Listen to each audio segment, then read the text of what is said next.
Good morning, children. Today we are going to start a new chapter, How Many Times. Okay, so this chapter is all about the multiplication. Now let's start with this example of your maths book. Now, if there are 5 goats, then how many legs altogether? So what will we do? We will add 4 legs 5 times, right? So here we get 20. Okay, so means 5 times 4 is 20, and we can say that 5 fours are 20, right? It means that multiplication is basically a repeated addition. Okay, now see कि कैसे हम multiplication को repeated addition भी कहते हैं. Now you can see that there are 5 fours, है ना?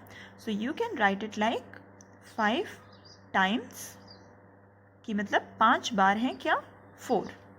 Okay, सो जब हम इस तरह से इसे लिखते हैं 5 times 4, so we can also write it like 5 multiplied by 4. And as you know that 5 fours are 20, so this is actually equal to this. Means आप 4 को अगर रिपीटेडली ऐड करो तो वो एक्चुअल में मल्टीप्लिकेशन के इक्वल होता है.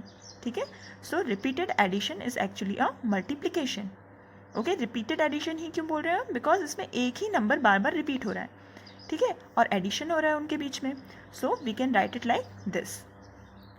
Now let's see how to we solve this problem. Here we have 3 multiplied by 9 is actually 3 times of. अब ये 3 times of what? Here we have 3 times of 9, right? So we will write 9 here. Okay, अब इसको हम और क्या लिख सकते हैं? 3 टाइम्स ऑफ 9 है, मीन्स 9 जो नंबर है वो तो हमारे पास सेम रहेगा, और वो कितने बार रिपीट होगा? 3 टाइम्स रिपीट होगा. So you can say that we can write it like 9 plus 9 plus 9. हमने 3 ही टाइम्स क्यों लिखा? Because here we have 3 times of 9, right? Let's see one more example here.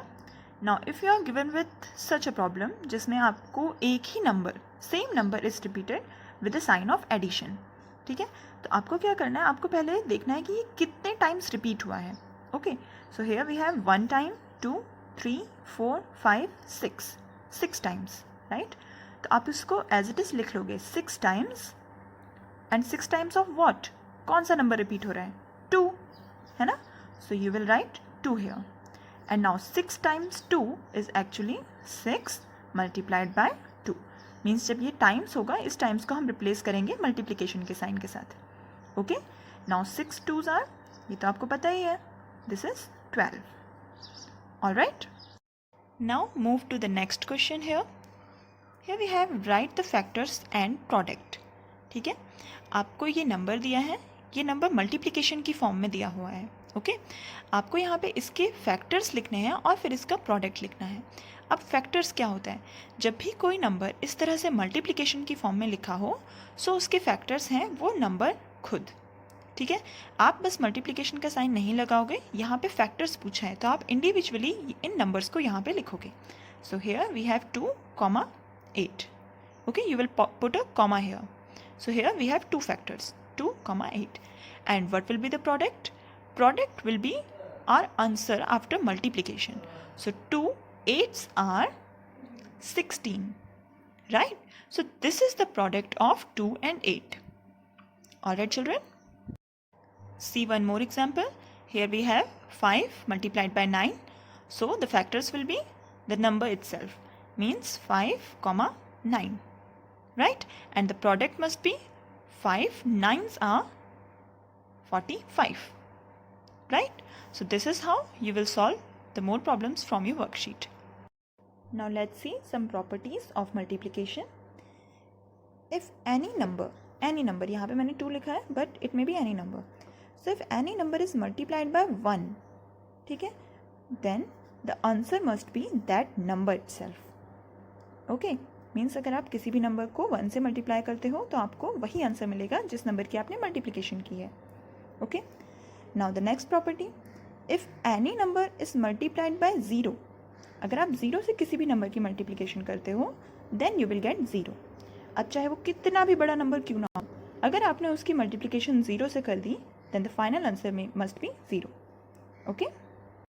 Now here if 1 is multiplied by any number, again ये same यही property है, बस इसमें आपको अगर 1 गिवन है और यहाँ पे इस तरह से आपको एक नंबर दे दिया 21 और यहाँ पे डैश दिया है, you have to fill the answer here कि यहाँ पे क्या नंबर आएगा जिसकी मल्टीप्लिकेशन 1 से होने के बाद आंसर 21 आए. So remember the number must be this. ठीक है, क्योंकि अगर यही नंबर यहाँ रहा होगा तभी वो मल्टीप्लिकेशन के बाद सेम नंबर देगा. So our answer must be 21. So 1 21s are 21. And similarly यहाँ पे 0 के साथ मल्टीप्लिकेशन के टाइम पे जैसे यहाँ पे ये वाली प्रॉपर्टी थी, सेम यही प्रॉपर्टी है. सो 0 के साथ मल्टीप्लिकेशन के बाद अगर आपको फाइनल आंसर दिया हुआ है तो इट मीन्स कि यहाँ पे आपको जो भी डैश में फिल करना है वो कोई भी नंबर हो सकता है. Why? Because any number after multiplying with 0 will give you 0. Okay, so here it's your wish, you can put any number here. So like I'm writing 15 here. Okay, अगर आप 15 के जगह 203 लिखो वो भी सही है, 1006 लिखो वो भी सही है. ठीक है, because any number after multiplying with 0 will give you 0 only. Okay, I hope this concept is clear to you now. Thank you children.